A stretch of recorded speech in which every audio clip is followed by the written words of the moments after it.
Tinaguri ang poblasyon girl pinagmulta ng 20,000 pesos sa pagsuway sa quarantine protocol.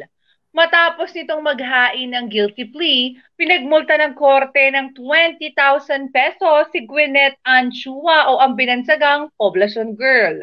Personal na hinain ni Chua ang kanyang guilty plea sa Makati City Metropolitan Trial Court nitong Lunes ng umaga. Matatanda ang nag-viral ito dahil sa pagtakas niya sa Berjaya Hotel na itinakdang quarantine facility at nakiparty sa poblasyon Makati City noong December 23, 2021 kahit pa may sintomas umano siya ng COVID-19. Nagpositibo ito sa COVID-19 makalipas ang 2 araw at nakahawa ng ilan sa nasabing party. Samantala, tuloy ang kaso sa security guard ng hotel na si Esteban Gatbonton dahil sa inihain itong not guilty plea at si Gatbonton ang kinasabwat umano ni Chua para makalabas